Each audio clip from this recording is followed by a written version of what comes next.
예수님을 믿는 사람이 참 행복한 이유가 바로 오늘 우리 찬양대에서 찬양한 것처럼 하나님의 뜻 안에서 살기 때문에 참 행복합니다. 하나님의 뜻 안에는 참 이루 말할 수 없는 큰 은혜가 있거든요.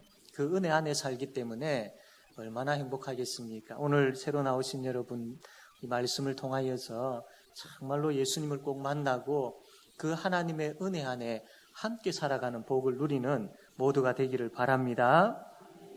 오늘 새로 오신 분들 정말로 주님의 이름으로 환영합니다. 너무나도 잘 오셨습니다.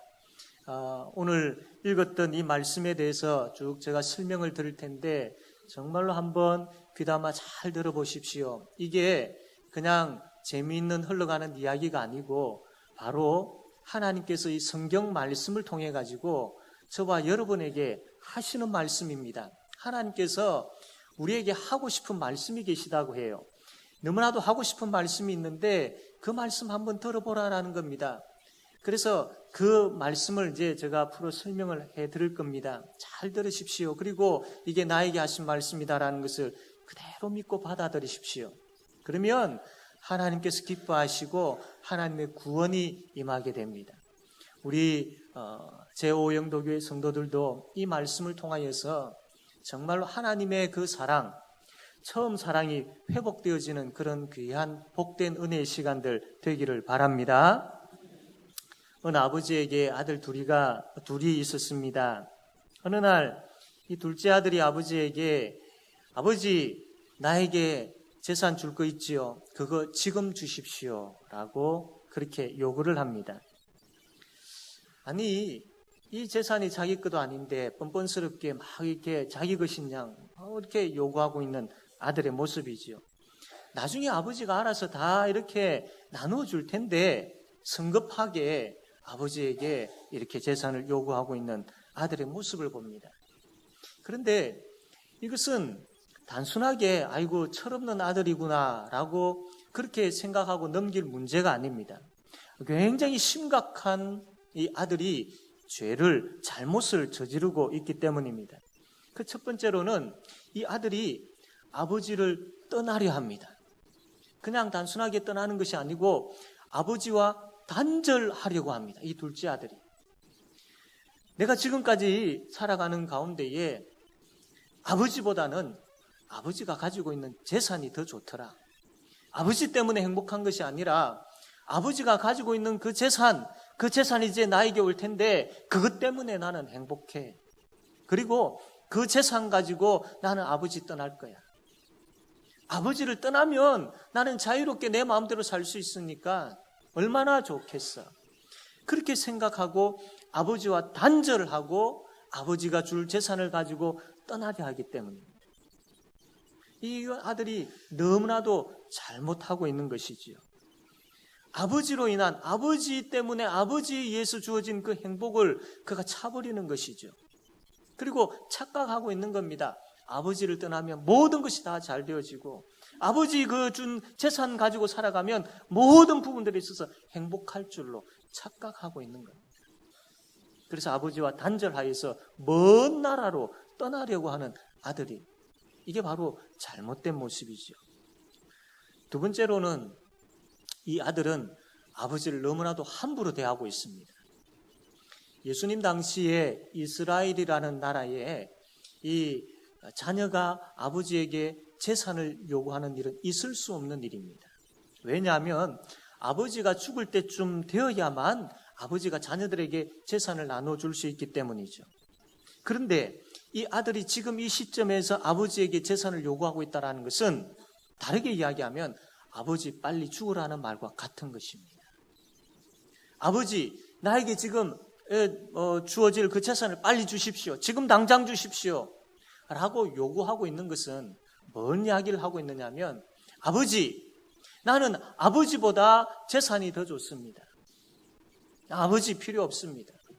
오히려 내 인생에 아버지는 긁어치는 돌과 같은 존재입니다.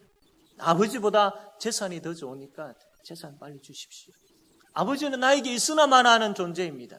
차라리 없으면 재산이라도 빨리 받을 수 있죠. 나에게 빨리 재산을 주십시오. 지금 이렇게 이야기하고 있는 것과 똑같은 것이죠. 얼마나 불효막심합니까? 자기 욕심을 채우기 위해서 아버지와 단절하겠다라는 겁니다. 그 당시에 이 동네에 아마 이 소문이 안 퍼졌겠습니까? 요즘에는 이 옆에 있는 사람이 누구이고 옆에 있는 집에 누가 사는지 잘 모르는 그런 시대이지만 그때 당시에는 이 마을이 한 가족 공동체였습니다. 조그마한 일도 소문이 나고 다 자기 일처럼 여기면서 그렇게 살았던 그런 마을이었거든요. 이 소문이 안 퍼졌겠습니까? 동네 사람들이 생각할 때 어떻게 했겠습니까? 괘씸하지요. 아니 어떻게 저런 불효자가 있느냐? 우리 동네에 어떻게 저런 불효자가 있을 수 있느냐? 화가 났을 겁니다. 그 당시에는 그런 불효자가 있을 경우에 비록 그 불효자가 살아있다 하더라도 그냥 죽은 것처럼 마을에서 공동으로 이 장례식을 치러버렸다고 합니다. 죽은 것처럼 여기고 둘째 아들이 죽은 것처럼 여기고 장례식을 치러버렸다고 합니다. 그리고 그 둘째 아들이 지나갈 때에 돌을 들어가지고 그 둘째 아들을 이렇게 돌로 칠 수도 있었다고 합니다. 그만큼 이 둘째 아들이 큰 죄를 아버지께 짓고 있다라는 것이죠.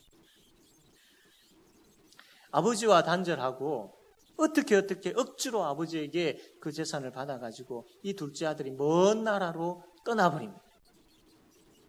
그 둘째 아들이 어떻게 되었을까요? 여러분 그렇게 재산을 빼앗다시피 하고 또 그런 생각을 가지고 사는 이 둘째 아들이 잘 살 수 있겠습니까? 당연히 못 살죠. 그 많은 재산을 다 허랑방탕하는데 허비해버립니다. 그러니까 어떻게 됩니까? 그 재산이 점점 갑자기 많이 줄어들게 되어지죠. 이제는 돈이 다 떨어지게 되어지고 없는 신세가 되어버렸습니다. 아무것도 가진 것이 없게 되었습니다. 이것만이 아니었고 그때에 그 둘째 아들이 그 많은 재산을 다 허비해버리고 한 푼도 가지지 아니하는 가운데에 그 나라에 흉년이 들어버렸습니다. 그러니까 먹고 살기가 힘들어지게 되었죠. 겨우겨우 먹고 살 수 있는 가운데 있었지만 그 흉년으로 인하여서 이제는 먹을 것이 없게 되어지니까 이 둘째 아들이 그 나라의 한 사람에게 빌부터 살게 되어집니다. 그 주인이 이 사람을 그냥 둘 수 없어서 뭐라도 일을 시킵니다. 어떤 일을 시키느냐 하면 돼지치는 일을 시키죠. 그 시대에 사람들이 제일 싫어하고 경멸하게 여겼던 직업이 바로 돼지치는 직업이었습니다. 아무나 할 수 없는, 그러니까 하기 싫은 그런 일이 바로 이 돼지치는 일이었던 거죠. 그 일을 맡겼던 겁니다. 해야지요. 먹고 살기 위해서는 해야지요. 그래서 그 둘째 아들이 돼지치는 일을 합니다. 너무나도 배가 고파가지고 그 돼지 밥통에 그 돼지 먹는 그 돼지 밥이 남아있는가 그것으로 배를 채우려고 해도 그것 자기에게 주는 사람이 없습니다. 완전히 바닥이죠. 바닥까지 내려가 있습니다. 이제는 도저히 먹을 것이 없으니까 굶어 죽을 수밖에 없는 지경이에요. 이제 이 둘째 아들에게 남은 것은 죽음밖에 없습니다. 죽음을 기다리고 있었습니다. 너무나도 배가 고파서 먹을 것이 없으니까 굶어서 죽게 되어지는 그런 상황이었습니다. 그때 그 둘째 아들의 머릿속에 지나가는 단어가 있었습니다.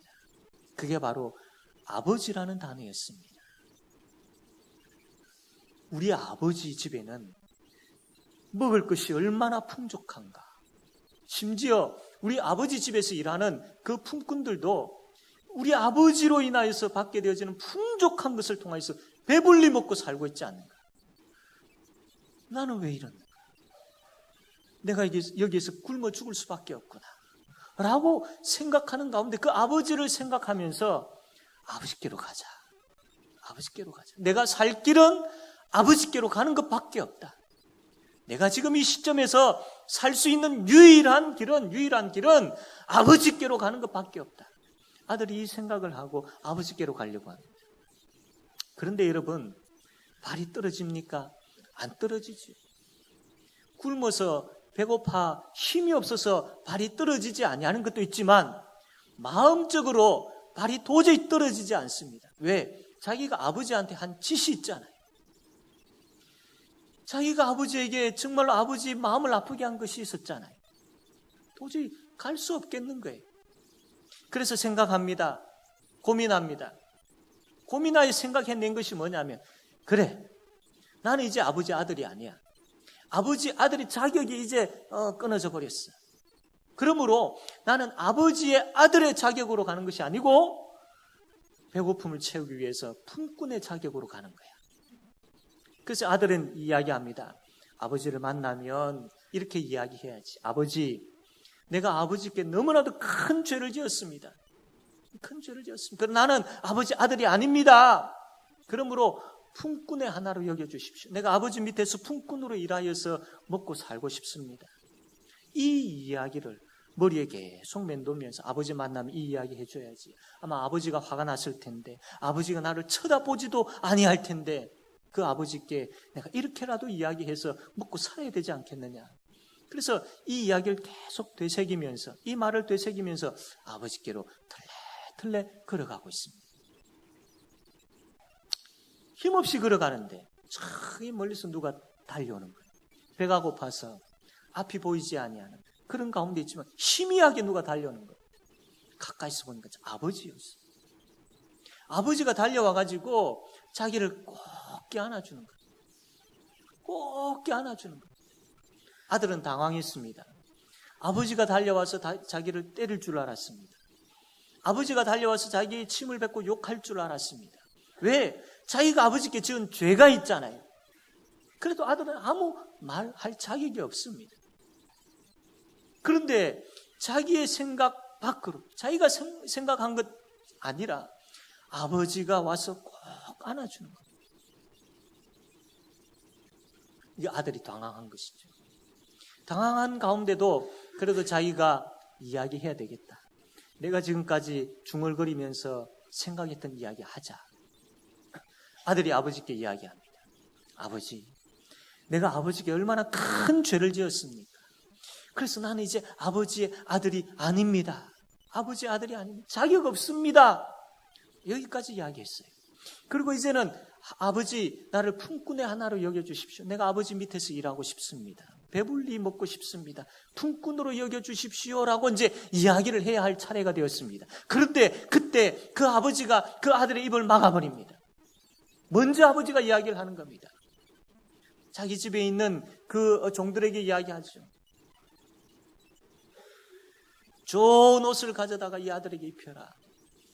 손에 가락지를 끼우고 발에 신을 신겨라.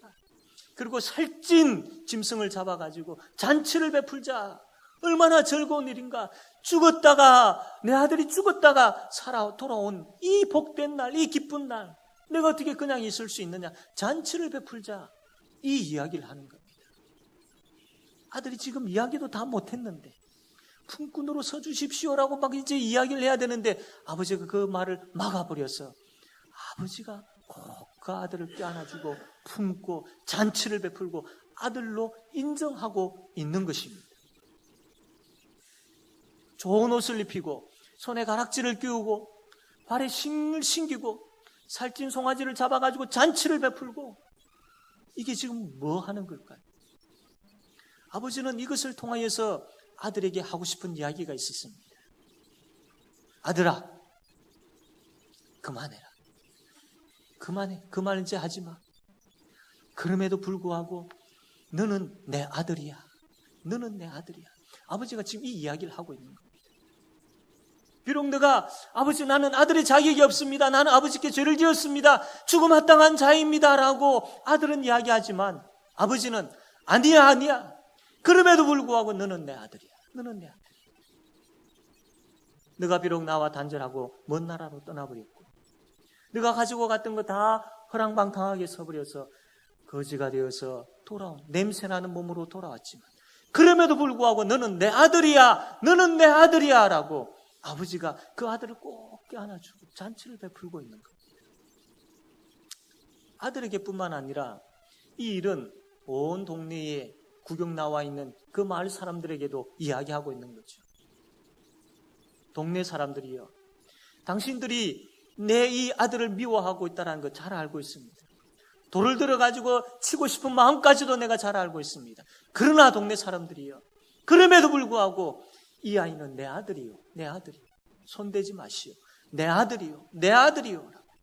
그 아버지가 그 아들을 꼭 껴안으면서 이 동네 사람들에게도 이야기하고 있는 겁니다.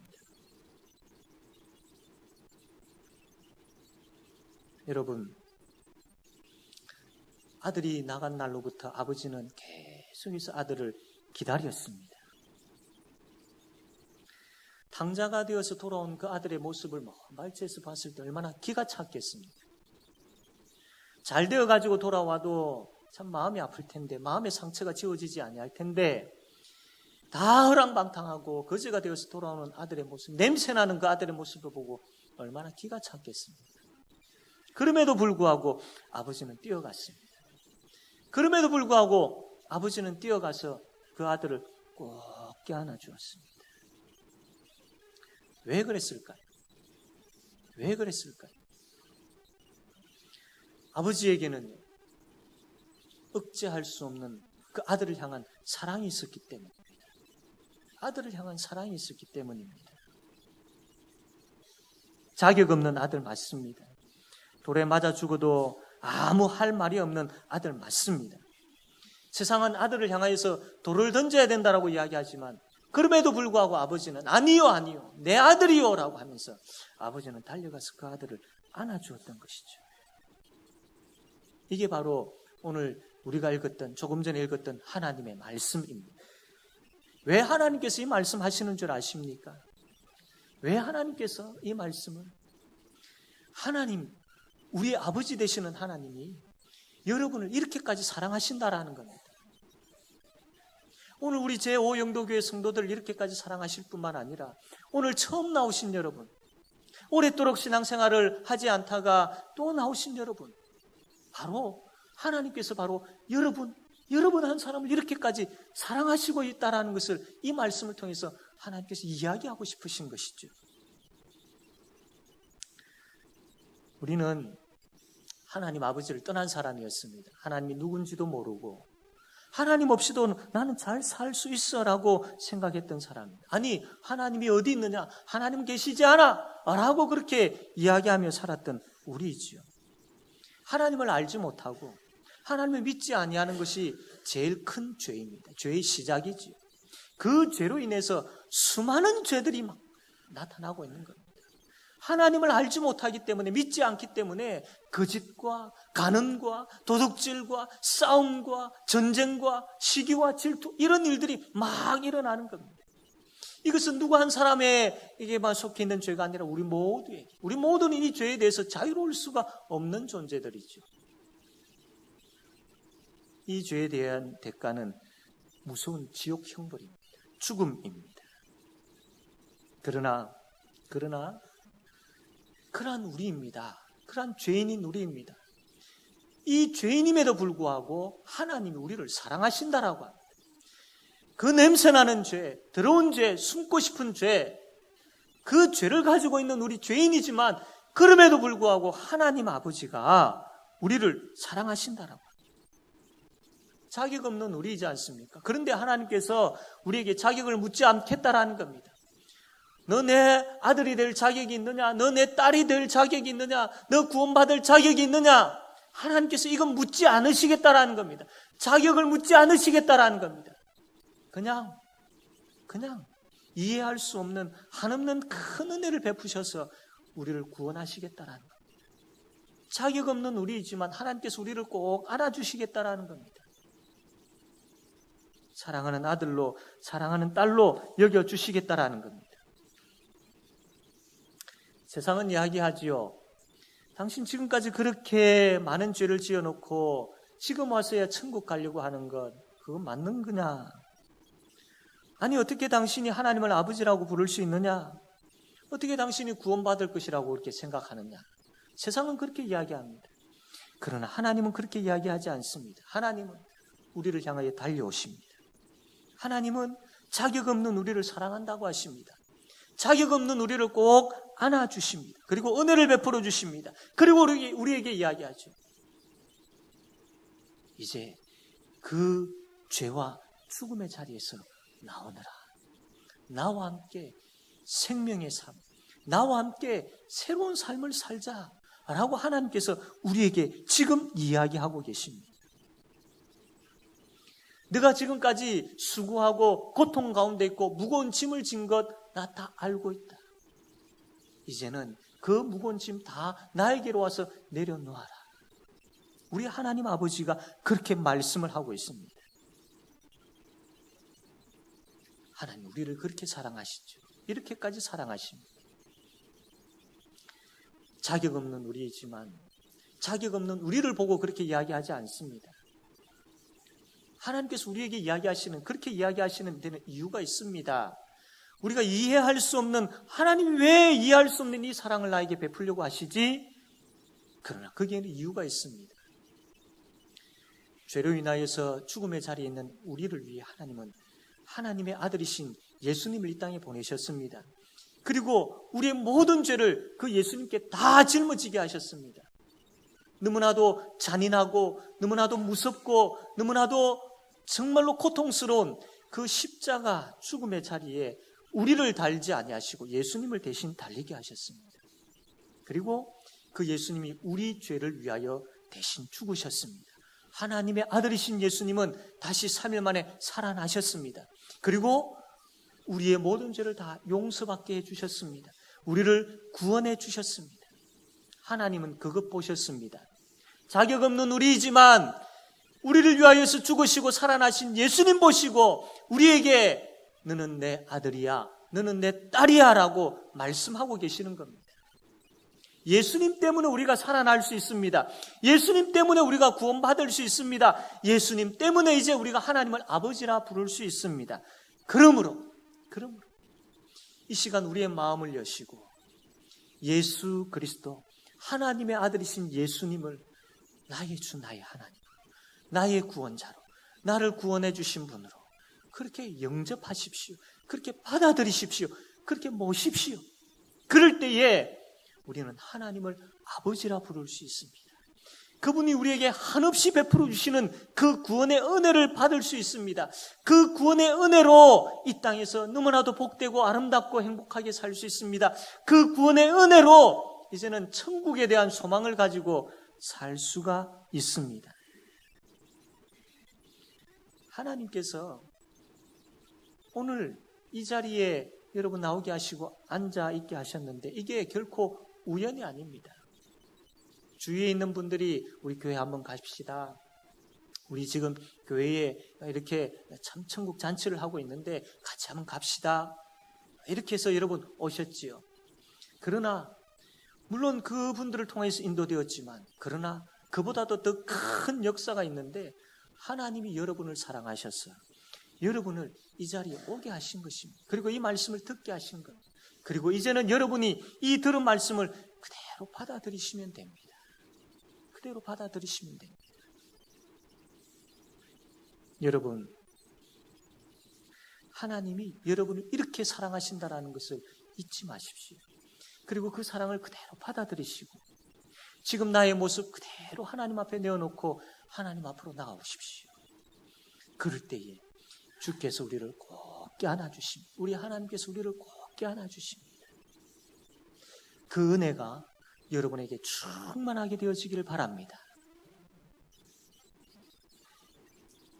사랑하는 우리 제5영도교회 성도 여러분, 오늘 이 말씀 동일하게 우리에게 하신 말씀입니다.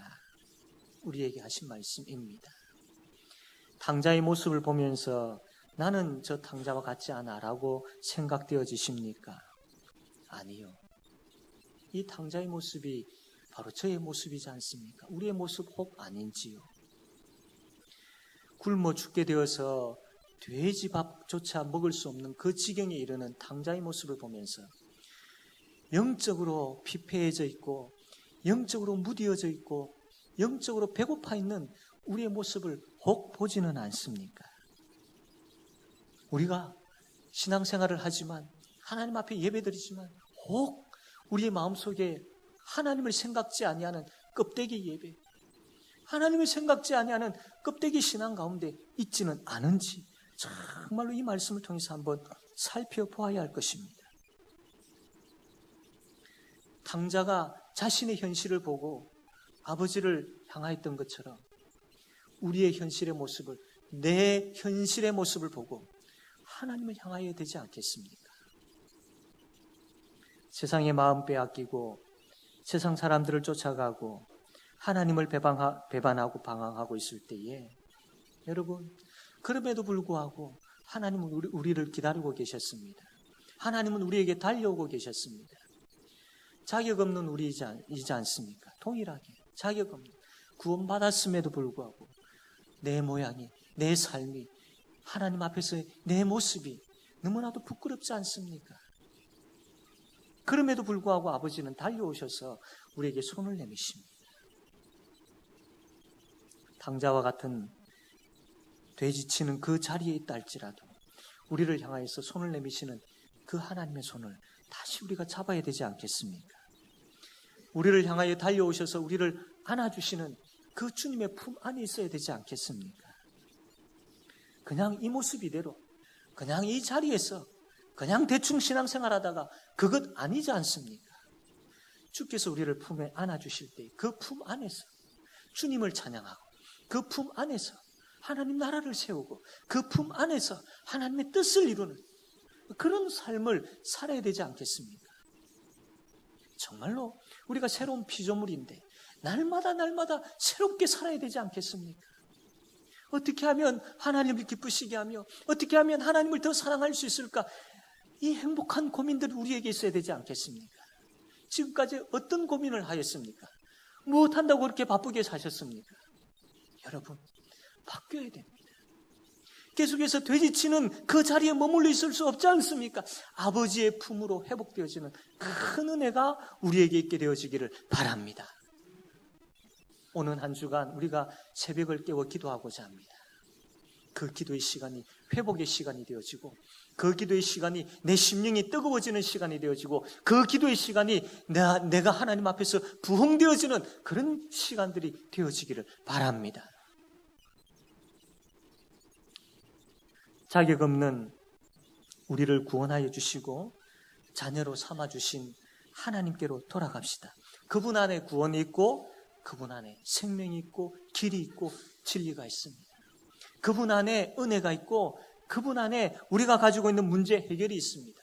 그분 안에 세상에서 누릴 수 없는 참된 행복이 있습니다. 여러분, 하나님 아버지가 여러분을 부르십니다. 사랑하는 내 아들아, 사랑하는 내 딸아라고 손을 벌리면서 우리를 안아주시기 위해서 부르고 계십니다.